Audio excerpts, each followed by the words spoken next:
April 1945.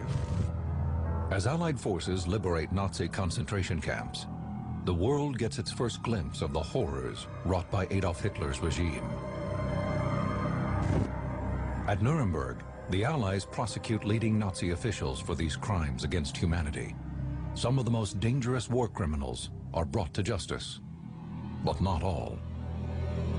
There's a myth about Nazis, and that is that there's these horrible people that committed these terrible crimes, and then after 1945 simply disappeared. Well, that simply isn't true.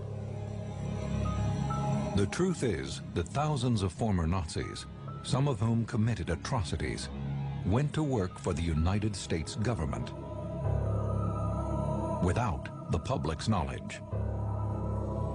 During the war, their crimes ranged from overseeing slave labor camps to sending orphans to their deaths.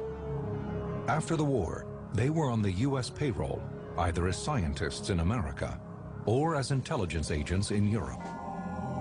The U.S. government was willing to use mass murderers, was willing to protect them from justice, was willing to hide their activities from the American people. Government documents, declassified in the late 1990s, indicate that many of the former Nazis spying for the U.S. in Europe misrepresented and fabricated intelligence. Some even worked as double agents for the Soviet Union. But some say this secret U.S. strategy, even with its flaws, was the only way to win the Cold War. It is a duplicitous double game. You have to do that sometimes to advance a higher cause. It was U.S. policy to hire whomever could provide useful information, regardless of whether they were a war criminal or not. How far did the U.S. government go to cover up the wartime records of these recruits? And nearly 60 years later, does the American public know the whole truth? They can claim that they turned over everything, but we have to trust the government to believe that. It was a scandal. It was one of the great scandals of modern American intelligence history.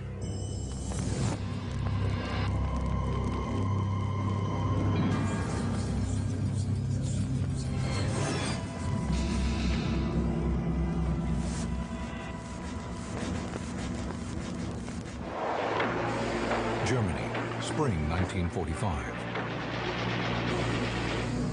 The Allies are on the verge of crushing the Nazi war machine. For many of Hitler's elite officers, self-preservation has become their top priority.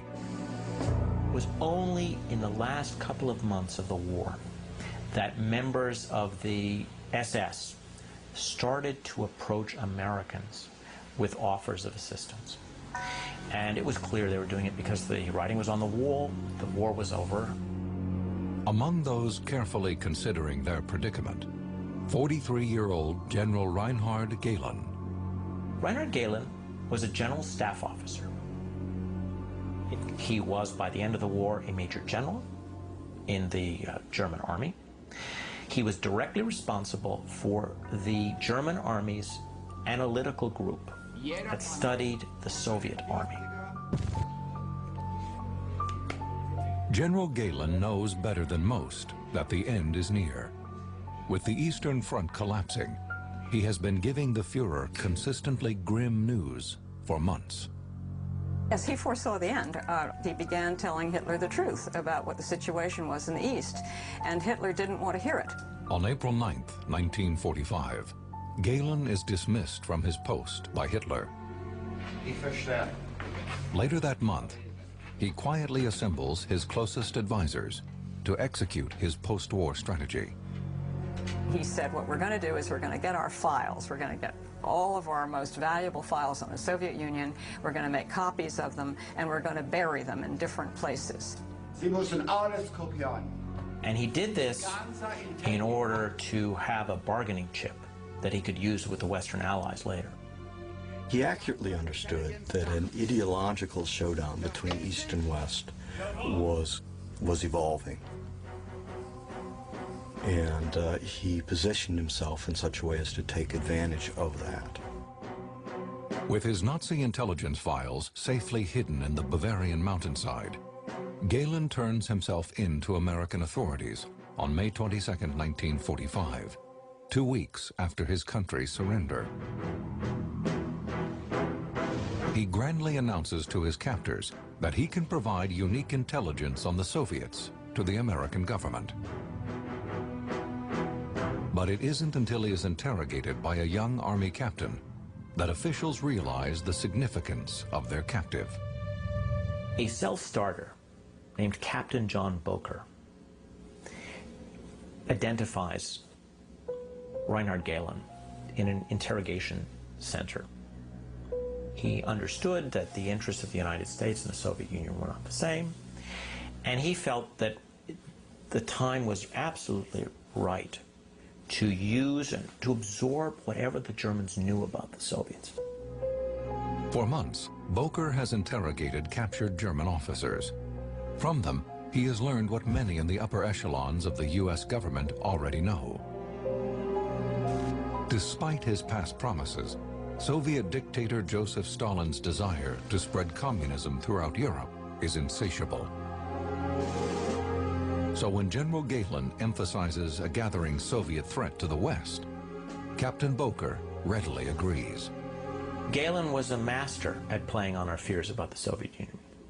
Yes, he told Boker exactly what Boker expected to hear, which is that the Soviets were a great menace, that their desire for land was inexhaustible, and that he, Galen, was an expert on this new threat.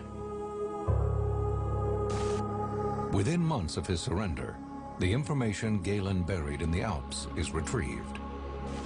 While American intelligence analysts pore over his files, officials at the Pentagon decide to bring Galen and his officers to the United States.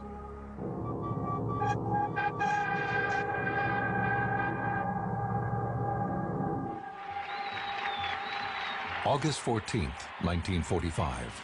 The Japanese surrender unconditionally. World War II is over. 10 days later, Galen and members of his staff are smuggled into the U.S., disguised as American civilians. This would have been a political disaster if it had been known, because the general feeling would have been, indeed, that we'd taken on a bunch of Nazis. And this was a time when we just wanted to string them up. And here we were on the side, working with this German general. Galen insists he never joined the Nazi Party, but he is well aware that his role as a general in the Third Reich may subject him to indictment at Nuremberg. So upon his arrival at Fort Hunt, Virginia, General Galen sets about reinventing himself for his new American colleagues.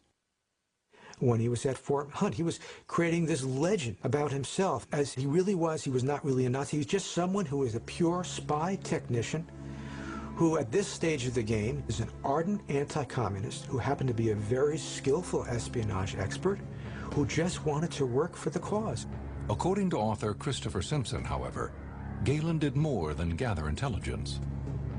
The former general is responsible for the brutal treatment of Soviets in Nazi POW camps. You had interrogators under Galen's authority interrogating the people in the camps and also offering them a choice of life or death.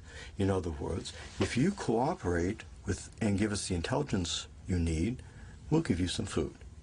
And if you don't cooperate, we won't, and you'll die. Even as U.S. officials consider what to do with Hitler's henchmen, Galen quickly learns that increasing Soviet aggressions in Eastern Europe have already enhanced his value. The thinking about Galen shifts in this period. The Cold War makes it shift. Stalin makes a number of very threatening moves in 1945 and 46 that shakes up the debate about the future of U.S.-Soviet relations. We suddenly realized these guys are not trustworthy at all, and that frightened us badly. In the end, Washington's decision in 1945 to work with Galen is made out of an urgent need for spies who could provide solid intelligence about the Soviet Union. Most of the experts from that time, I've interviewed a number of them, agree that the files were essentially empty concerning Eastern European and Soviet affairs. As a result, the U.S. abruptly shifts from hunting key Nazis to courting them. On the one hand, you had units of the U.S. Army Counterintelligence Corps doing their job, tracking down Nazi war criminals. On the other hand, you had other units of the same organization recruiting them to work against the Soviet Union. When I arrived in Austria, my NCO, when I reported to him for duty, on the wall was a chart, automatic arrest categories of the Nazi Party and its affiliates. If you ran into these people, you were supposed to arrest them. And I said to him, I said, Izzy, what about this? He said, forget about it. We're after the communists now. In the summer of 1946, Reinhard Gehlen returns to Germany. Hitler's former general is now working for the United States. His orders?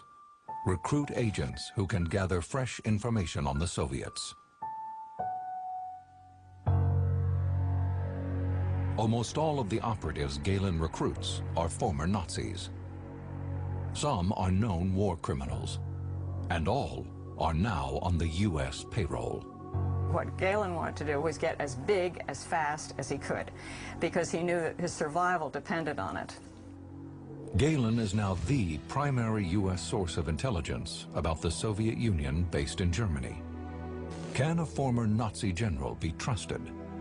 It's a question that will haunt U.S. intelligence for years to come. In the meantime, U.S. officials will begin another secret alliance with former Nazis. The original idea was to utilize German science. And out of that came the Project Paperclip.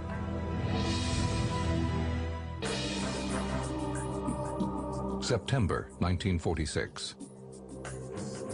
It's been little more than a year since former Nazi General Reinhard Gehlen began working secretly for the United States. By now, former Nazi scientists and engineers have also been brought to the U.S. and put on the government payroll. It's a top-secret operation run by the Joint Chiefs of Staff under the codename Paperclip. The project is named for the paperclips used in the files of the new German recruits. The project's purpose was to bring German scientists to the United States and use their skills. They would work for the U.S. military. Under President Harry Truman's guidelines, war criminals are supposed to be excluded from the program. But to the Joint Chiefs, this restriction impedes their mission of recruiting former Nazi scientists quickly, before the Soviets can grab them. The background checks were coming in that, lo and behold, some of them violated President Truman's policies. If you're dealing with hundreds of these scientists, you're not going to have those full field investigations. People come through with paperwork. Paperwork looks kind of good, looks kind of bad, but, you know, there's no written order that they found. Bring the guy in. And so they simply doctored the files and sent whitewashed dossiers to the State Department.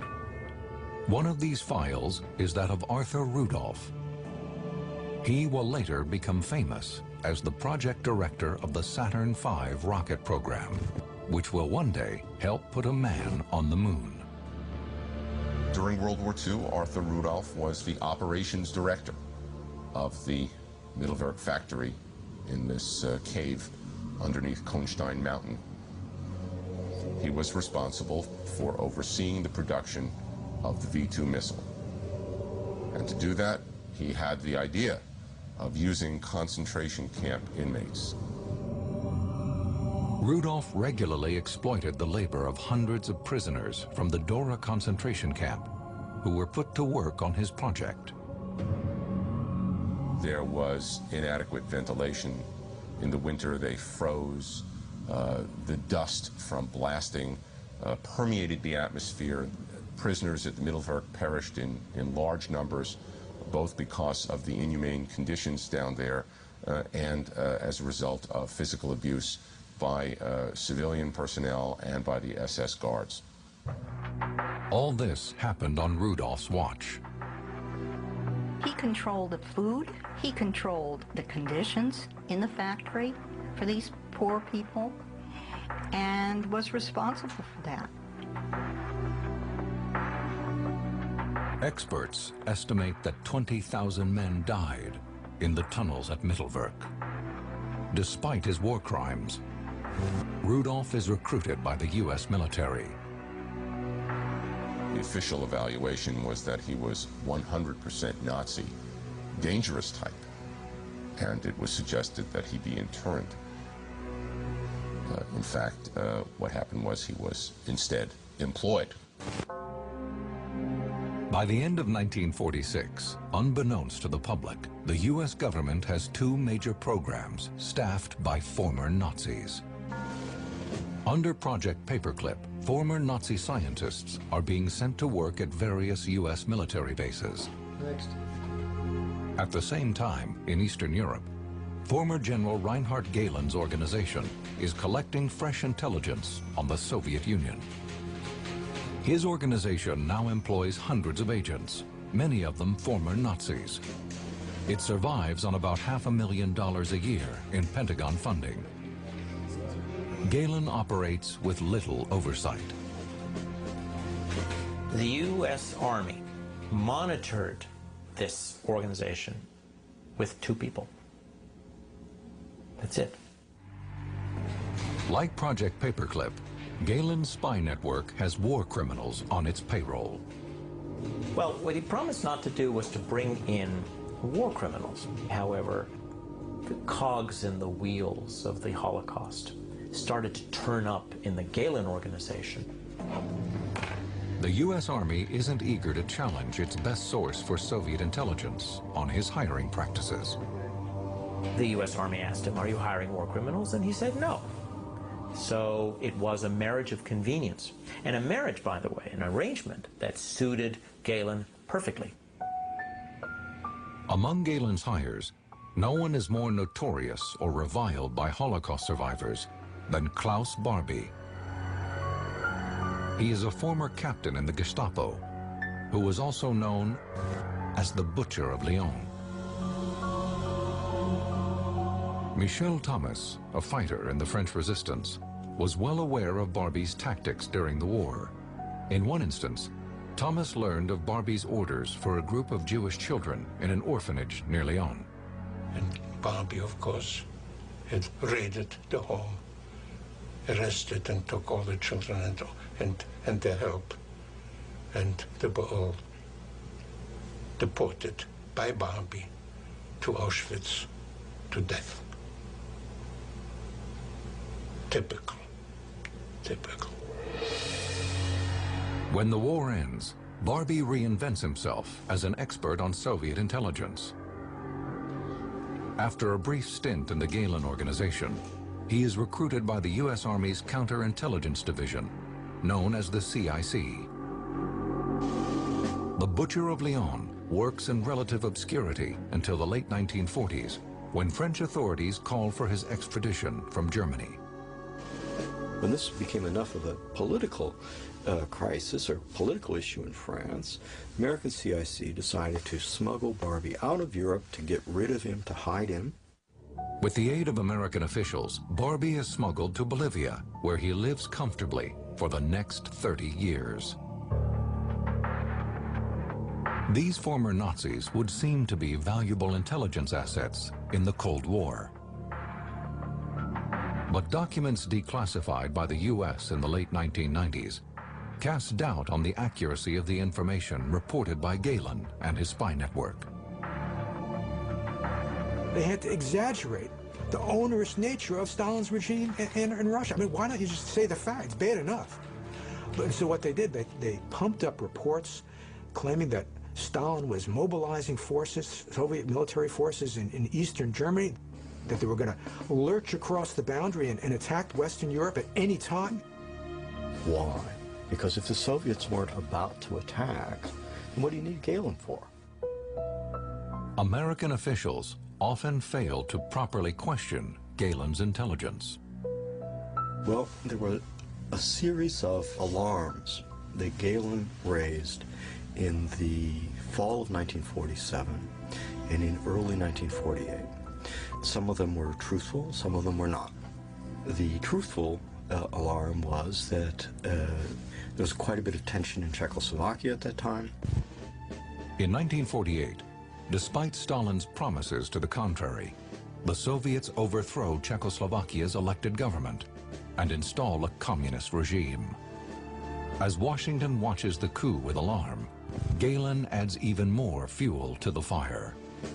What Galen added to the Czech crisis was a claim that the Soviet troops in the Eastern Zone were not under-equipped, overextended troops, that they were instead supposedly fresh troops, fully equipped, and positioned for a blitzkrieg type offensive on the West. General Lucius Clay, the U.S. commander in Germany, receives Galen's intelligence. When Clay started to put two and two together with seeing the political crisis in Czechoslovakia, along with these military claims as to what the Soviets were supposedly up to, General Clay sent his suspicions or concerns back to the United States in a famous telegram that spring. And that telegram was to advance a claim that war with the Soviets was imminent. But author Christopher Simpson says declassified documents reveal that the threat was overblown. Well, we know in retrospect, in part from the Army's own intelligence, that the claim that they were about to attack was false and was not supported by evidence that was in hand. The intelligence may have been bad, but it serves Galen's immediate need, which is to keep U.S. intelligence focused on the Soviet menace. By the late 1940s, former German General Reinhard Galen is enjoying nearly unquestioned influence as a spy for the U.S., with only minimal supervision from the Army. All that is about to change. The CIA felt that if we didn't control them, someone else might. And it was absolutely necessary to corral, contain, and somehow penetrate this Frankenstein's monster. Since the end of the war, former German General Reinhard Galen has been developing his spy network in West Germany under the U.S. Army. Now, the newly created Central Intelligence Agency is poised to take over Galen's organization. Meanwhile, the U.S. government has kept the public from knowing the extent to which former Nazis are involved in American intelligence operations. I call it the CIA's original sin, that they would actually incorporate this Nazi-infested spy apparatus into the bosom of U.S. intelligence. And this is all done behind the back of the U.S. public. In fact, the CIA's own analysts are now well aware that Galen has been recruiting war criminals under the less than watchful eye of the U.S. Army. The U.S. Army wanted tactical information about movements of the Soviet armed forces in occupied Germany. As long as the Galen organization continued to provide information on that, the U.S. Army looked the other way on big questions of recruitment. CIA officials realized they must begin to assert greater control over Galen. In spring of 1948, they assign a young, decorated Army colonel to investigate Galen's sprawling organization. So the CIA sends James Critchfield to investigate Galen, to meet with him. Critchfield comes back and he says the CIA should acquire responsibility for the Galen organization. During an interview with the BBC in 1992, the former colonel explained why he told the CIA that it was still going to need Galen and his vast spy network. The reason that I recommended in my original report in December 1948 that we accept responsibility for this organization was that we really had no choice. We had no specialists who had dealt with Soviet forces. But the CIA also recognizes the danger that Galen poses. When the CIA looked at this organization, it realized that it had grown so big that it now represented a threat to democracy in West Germany. We don't have a choice. It exists. We can either work with it, control it, penetrate it, use it, or it'll work against us. And once again, growing Soviet aggressions helped to improve Galen's position with U.S. officials. In June 1948, Stalin imposes a blockade on West Berlin, attempting to starve the city and force it to submit to communist control. U.S. warplanes deliver food and medical supplies to the city, and nearly a year later, Stalin finally backs down. The Berlin crisis sparks widespread fear in the West that war with the Soviets is imminent. It is in this atmosphere that the CIA elects to maintain Galen's organization. Colonel Critchfield demands greater control over Galen's recruiting practices, but he soon learns that the former Third Reich general has his own agenda. Galen says, fine, I'll give you what you want. As soon as it's clear that the CIA is going to pick up the tab for Galen, the trap shuts. And he says to the Americans, I'm sorry, you misunderstood me. I can't give you the names of the people I'm hiring. That would be against German prestige.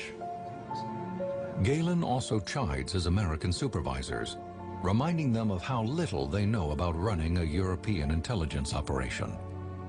You're so naive, you Americans. We Europeans have been spying for centuries. You have to have confidence that I understand how to run an intelligence organization. Ultimately, the CIA's attempts to control Galen prove no more successful than the Army's. By 1949, in response to Stalin's aggressions in Eastern Europe, the U.S. and 11 European countries, which will later include West Germany, formed the North Atlantic Treaty Organization, or NATO. Any attack on a member nation will be considered an attack on the entire alliance. And because Galen's network is a main conduit of intelligence flowing from east to west, it becomes a prime target for Soviet spies looking to infiltrate the NATO alliance. It was harder for the Soviets after World War II to penetrate directly the United States government, but it could penetrate the Galen organization and acquire NATO secrets. One method by which Soviets gain access to the Galen organization's secrets is to blackmail the same Nazi war criminals hired by Galen, forcing them to work for the Soviets. They used what they knew about the backgrounds of people in the Galen organization against those people. They basically said, listen, we know what you did in World War II, and if you don't work for us, we will expose you. As a result, many of Galen's operatives become double agents, spying on the U.S. and NATO for the Soviets. The worst among these is Heinz Felfa, whose treachery blew the covers of hundreds of spies. Heinz Felfa had been in the SS during World War II. He worked his way up the Galen organization and ultimately became chief of Galen's operations against Soviet intelligence, and he was a Soviet mole. What this means is that every Galen operation in the Soviet zone was penetrated and compromised to the Soviet Union by Felfa. As declassified documents now reveal, since 1949, the CIA had been spying on Galen's organization. A number of intelligence professionals in the CIA never wanted to work with Galen, and they continued to make the argument that Galen is a mistake. Even though the CIA is well aware of the dangers posed by Heinz Felfa, it does nothing to prevent counter-espionage within Galen's organization. The blame for this, according to author Timothy Naftali, lies squarely with two parties. It should be laid on Galen and laid on the CIA for basically mishandling Galen and not putting screws to him. In fact, it isn't until 1961 that CIA agents arrest Heinz Felfa as a KGB agent. Through the early 1950s, the CIA continues to investigate additional reports of Soviet penetration of Galen's organization. Nonetheless, even Galen's harshest critics acknowledge that he was hugely successful in one key respect. Through his efforts, the new government of West Germany was able to build its own intelligence apparatus. In 1956, Galen's organization officially becomes West Germany's intelligence operation, known as the BND. Some say that, as a loyal German, Galen had been working toward this goal from the very start. He had achieved what he wanted to achieve overall. He had become a very significant figure in German history, so that I think in the end Galen was the winner. But the true cost of employing Galen's organization and using former Nazi scientists will not be revealed for another 4 decades.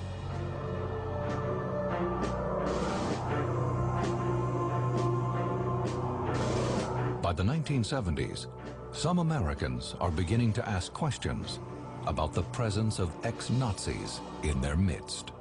As an American, what are these people doing on our shores? How many Americans went to fight in World War II? All of a sudden to have their sacrifice made a mockery of by having Hitler's henchmen come here and be given security and the benefits of liberty. Spring 1974. New York Congresswoman Elizabeth Holtzman learns of the nearly 30-year history of former Nazis brought to the U.S. to work on defense projects. Somebody who was very knowledgeable about immigration matters came to see me. He came and told me the story that the U.S. government had a list of Nazi war criminals living in the United States and was doing nothing about it. And my first reaction was, this is crazy. I can't believe it. She immediately contacts Immigration and Naturalization Service Commissioner Leonard Chapman. I said to the Immigration Commissioner, is it true that you have a list of Nazi war criminals in the United States? And his answer was yes. And I almost fell off my chair because I didn't expect it to be true.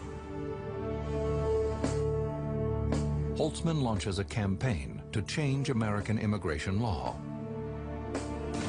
In 1978, Congress passes the Holtzman Amendment. It denies Nazi war criminals admission to the United States and mandates the deportation of those who have already been admitted. That same year, the Office of Special Investigations, or OSI, is created in the U.S. Justice Department. One goal of the OSI is to find the evidence about Nazi war criminals living in America and to bring them to justice. In 1980, 25-year-old attorney Eli Rosenbaum joins the OSI. Well, if you've got the evidence, we'll do it. His first major case is that of Arthur Rudolph, the former Nazi engineer who was brought to the U.S. back in the 1940s under Project Paperclip. In the United States, Arthur Rudolph had gained near heroic status. He was, after all, one of the key NASA officials responsible for building the Saturn V, the rocket that took humankind to the moon in 1969. Rosenbaum is convinced that Rudolph has blood on his hands. Decades before, Rudolph exploited Dora concentration camp inmates in his effort to perfect Germany's V-2 rocket, used on Allied targets throughout Europe. The utilization of slave labor is a violation of the Nuremberg Charter. It's a crime against humanity. He should have been prosecuted criminally right after the war for what he did, but he wasn't. The two men meet on February 4th, 1983. In a tape-recorded interview, Rosenbaum attempts to get Rudolph to admit his guilt. The following are audio excerpts from that interview. But didn't it occur to you that they might send you might send prisoners? There could have been prisoners, yes. He brought these people down to this hellhole, knowing exactly what gruesome conditions they were going to be exposed to, and he did it without any concern for their lives or their health. You must have thought of who was going to build these rockets. I mean, they were going to be working for you, a lot of it. Yes, but the situation was so confused at that time. At the Middleburg, prisoners who were involved in production had different kinds of little badges, little sewn cloth to indicate what kind of prisoners they were, for instance, political. I don't recall what probably. You sure you don't recall like a yellow Star of David? No. You don't recall that? No. Despite Rudolph's denials, Rosenbaum and the OSI believe they have enough evidence to prosecute the former Nazi. The OSI was going to bring a case against him, and Rudolph left the country rather than face certain deportation because of the war crimes that he engaged in. The OSI stays on the hunt for other Nazi war criminals living in America. But the full story of the use of former Nazis by U.S. intelligence during the Cold War will remain classified for another 20 years. The former Soviet Union had opened up their files, yet the American government, the country of openness, of a democracy, was still veiling it in total secrecy. In the mid-1980s, new questions emerge about the use of former Nazis in American scientific and intelligence operations. Beginning in 1984, author Mary Ellen Reese spends 6 years researching Reinhard Gehlen and his ties to the CIA. One very, very senior CIA officer said to me, "We have papers that say things about Gehlen that we don't want on the record. We don't want the people to see that." Over the next decade, even with the fall of the Berlin Wall and the disintegration of the Soviet Union, the CIA remains unwilling to open its files.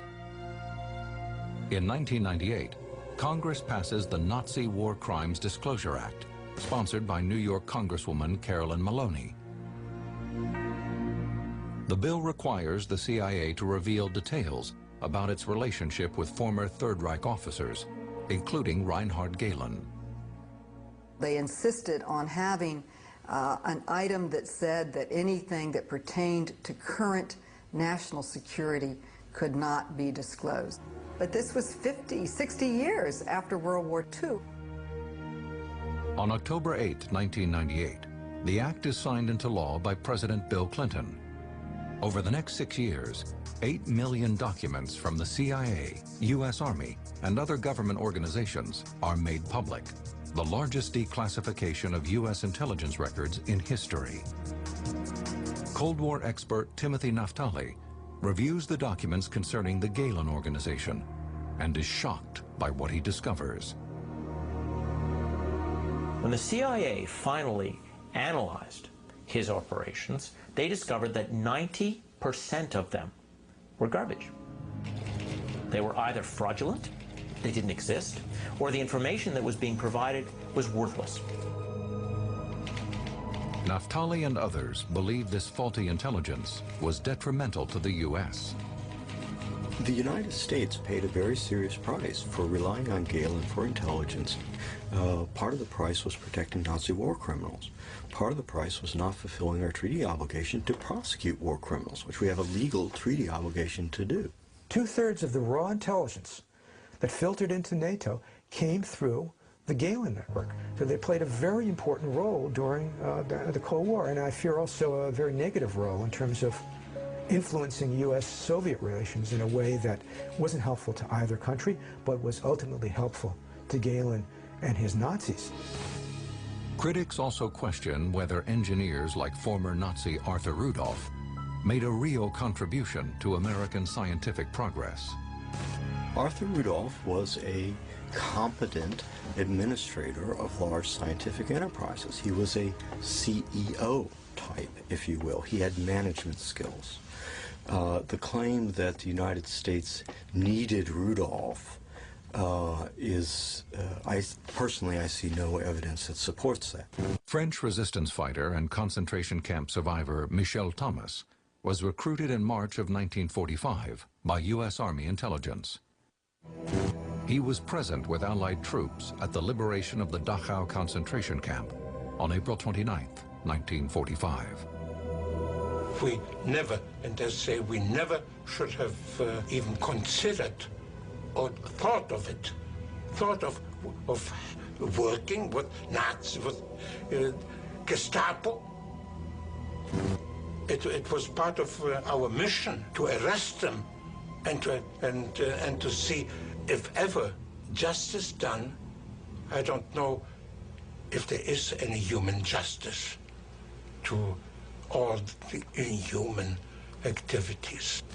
No matter where they go or what they do, they always try to remember what to do if the atom bomb explodes right then. It's a bomb, duck and cover. But for many former Cold Warriors who operated under the very real threat of war with the Soviets, the decision was between the lesser of two evils. In 1946, Robert Livingston was a member of the U.S. Army's Intelligence Corps, the CIC. Stationed in Austria, his unit collected general intel on Soviet activity. It is a duplicitous double game. And you have to work with people who would not go to dinner with, whose morals are sometimes not only dubious, maybe even in the gutter, you know, and you have to do that sometimes to advance a higher cause. The champion of the relationship between the CIA and Gehlen, James Critchfield, defended the collaboration with the former Third Reich general until his death in 2003. All of this was real life and death intelligence during this period. And I think it's for that reason that there was no questioning by anyone of the value of it at that moment in history. Critchfield reminded critics that Gehlen's organization built an intelligence apparatus for West Germany that served the Western Alliance throughout the Cold War. Christopher Simpson acknowledges this, but still disputes the wisdom of working with Gehlen. A lot of people argue that collaboration with the Nazis was not necessarily a bad thing, that supposedly the United States gained in terms of intelligence information, that supposedly they gained some sort of advantage in terms of dealing with Eastern Europe and Soviets and so on. I think that's simply untrue. The fundamental cost of deciding to work with people who've committed genocide and crimes against humanity is by itself corrupting. The very institutions that we employ to gather intelligence can also poison or mislead intelligence, so that you have a situation in which a government is simultaneously heavily dependent upon intelligence and yet cannot count upon the intelligence to be actually accurate. But in times of war, the need for intelligence can often trump ethical concerns. We're faced with that same problem in Iraq today. I mean, who do we work with? Do we work with those who are pristine clean? There are very few that are pristine clean. And of course, judgments in hindsight are always a lot easier than they are at the time. And you're faced with a concrete problem. You're an operating officer of an intelligence outfit. Your boss say, we need information on X, Y, and Z. So these are the type of compromises that have to be made in the big political game sometimes. Meanwhile, more documents are still being declassified under the Nazi War Crimes Disclosure Act. But the full story of Reinhard Gehlen's relationship with U.S. intelligence may never be known. Do I think we got all of it? No. I didn't get a chance to walk the halls of the CIA archive. None of us did. And I think the most important thing to say is that we are not going to give up without getting the truth. The agencies that still have not given us the information that we need, I think they will have to.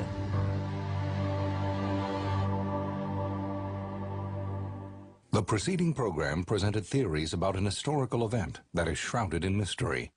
It contained archival footage, reenactments, and dramatizations, which invite you, the viewer, to draw your own conclusions.